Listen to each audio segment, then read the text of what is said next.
The great happiness. बुद्धं शरणं गच्छामि। जय भीम। जय भीम। नमो बुद्धाय। नमो बुद्धाय। यहाँ पर देखिए एक दरवाजे का, यहाँ पर देखा जाए एक दरवाजे का निशान ऐसा दिख रहा है, मालूम हो रहा है कि दरवाजा जो है बहुत प्राचीन जमाने से बंद है बना, और ऐसा इतिहास ला रहा है कि भगवान बुद्ध राजगिरी में 5 वर्ष बिताए थे। उस समय मगध का राजा बिंबिसार थे। तो इतिहास में ऐसा वर्णन है कि राजा बिंबिसार का बैंक खजाना था, लॉकर था, और इसी को खजाने का मेन दरवाजा माना गया है। लेकिन इस स्मारक का टाइटल है सोन भंडार। सोन का मतलब सुरंग होता है बहन जी। तो उधर आपका गर्म जल का कुंड हुआ, तो गर्म जल कुंड के बगल से 565 सीढ़ी ऊपर पहाड़ चढ़ना पड़ता है। पहाड़ का नाम है वैभागिरी। तो इस वैभागिरी पहाड़ी के ऊपर में सप्तपर्णी गुफा है। तो सप्तपर्णी गुफा का अंडरग्राउंड रास्ता यहाँ तक बताया गया है।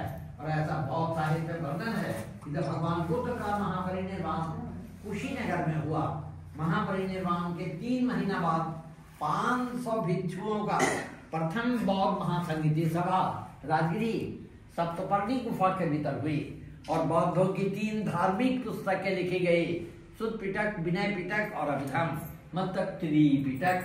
तो इसी गुफा के भीतर इतिहास है कि मगध का राजा बिंबिसार का खजाना छिपा हुआ है।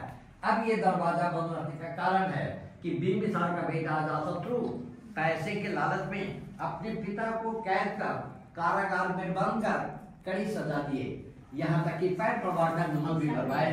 तो लास्ट में राजा बिंबिसार के पास एक हीरे की अंगूठी थी, वो इसे चूस कर उसमें आत्महत्या किए कि कारागार झूल वाली लाइन में है। तो राजा बिंबिसार की पत्नी जो थी सुभद्रा गुस्से में आकर खजाना महाकश्यप जी को सौंप गए, लेकिन वो तो भगते थे, धन का जरूरत था नहीं। वो इसी गुफा के भीतर रखकर ऊपर से पत्थर का दरवाजा बंद कर एक मंत्र लिख दिए कि वह लिपि जो विद्वान पढ़ेंगे तो ये दरवाजा आप पे आप खुल जाएगी।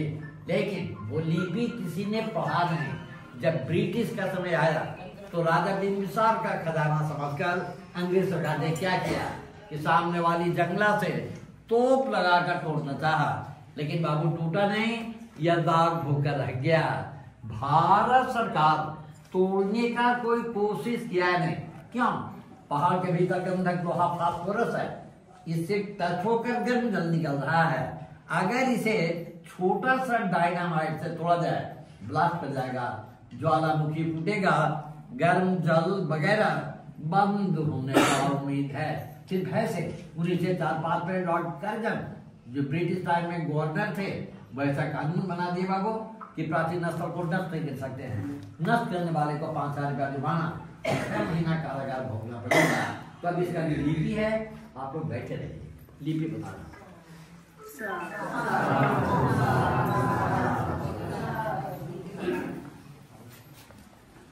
गुरुजी यही देखिए प्राचीन जमाने का लिपि है जो महाकश्यप जी द्वारा लिखा गया था, और इसी लिपि के बारे में बहुत साहित्य वर्णन है कि लिपि जो विद्वान पढ़ेंगे तो वो दरवाजा आप पे आप खुल जाएगी।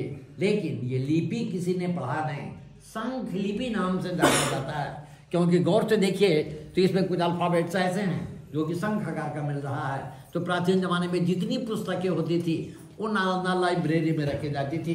तो वहाँ 3 लाइब्रेरियाँ थी, रत्न दधि, रत्न रंजन और रत्न सागर।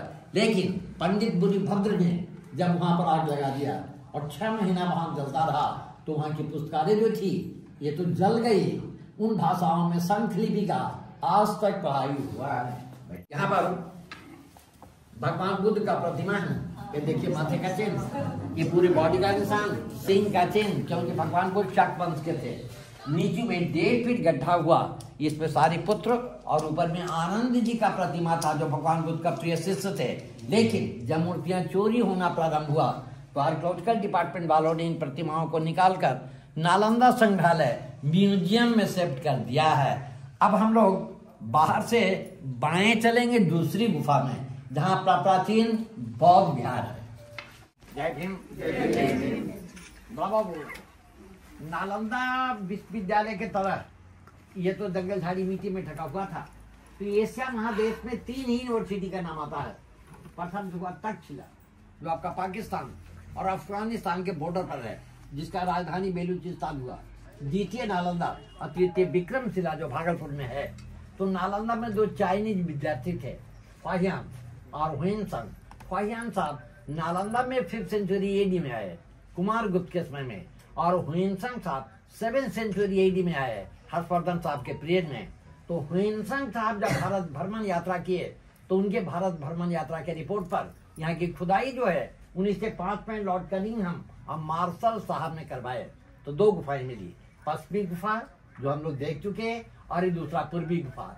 ये पूर्वी गुफा 2 तल्ले का प्राचीन बौद्ध विहार मिला, बौद्ध मंदिर मिला, और ये बौद्ध मंदिर 1934 के बिहार भूकंप में टूट गया। तो वर्तमान रूप में माता में मानो तो यहाँ पर हम लोग देखें कमल फूल का चिन्ह है। जब भगवान बुद्ध का जन्म नेपाल के तराई लुम्बिनी नामक वन में हुआ, तो जन्म के बाद वहाँ पर वो 7 कदम चले थे और 7 कमल का फूल हुआ था। तो कमल फूल का सिंबल बौद्ध धर्म का प्रतीक है। हाथी का चिन्ह भगवान बुद्ध के माँ का नाम था महामाया। उन्होंने स्वप्न देखी कि 6 नोक वाला तारा और 6 दांत वाला सफेद हाथी पेट में प्रवेश कर चुका है। तो हाथी का चिन्ह बौद्ध धर्म का प्रतीक है। और ये सिंह का चिन्ह जो है माता एवं बहनों, भगवान बुद्ध शक वंश कहते हैं, शक डायनेस्टी कहते हैं, इसलिए उनके नीचे में सिंह का भी चिन्ह पाया जाता है। 3 प्रतिमाओं को तो पंडित मुनि भद्र ने नष्ट किया। अब इसी तरह का फिगर देखिए, यहाँ भी भगवान बुद्ध का है, क्योंकि यहाँ पे सिंह का चिन्ह है। और भगवान बुद्ध को बोध गया में बोधि वृक्ष के नीचे में ज्ञान प्राप्ति हुआ था। 3 प्रतिमाओं को पंडित मुनि भद्र ने नष्ट किया। अब यहाँ पर एक प्रश्न उठता है कि राजा बिंबिसार के समय में, अर्थात भगवान बुद्ध के समय में प्राचीन महल कहाँ रहा होगा राजा बिंबिसार का? तो मगध का प्राचीन नाम का गिरि ब्रज, गिरी का होता पहाड़, ब्रज का होता बासनु। यहाँ पर 5 पहाड़ियां हैं। नाम याद रखिएगा, बहुत इंपॉर्टेंट है। 1 नंबर का नाम आता है विपुल गिरी, 2 नंबर गिरकुटा, यहाँ पर भगवान बुद्ध को शांति प्राप्त हुआ, यहाँ विश्व शांति स्तूप पे झूला है। 3 नंबर उदयगिरी, 4 नंबर सोनागिरी, और ये 5 नंबर व्यवहारगिरी हुआ बहना। अब ऐसा अनुमान लगाया जाता है कि इसी 5 पहाड़ियों के भीतर राजा बिंबिसार का महल रहा होगा। लेकिन हमेशा प्राकृतिक आपदा भूकंप आता रहा, महल तो जंगल झाड़ी मिट्टी में दब गया। और नया राजगिरी जो है ये बस स्टैंड के पास बसा हुआ है। जय भीम, The great happiness. बुद्धं शरणं गच्छामि।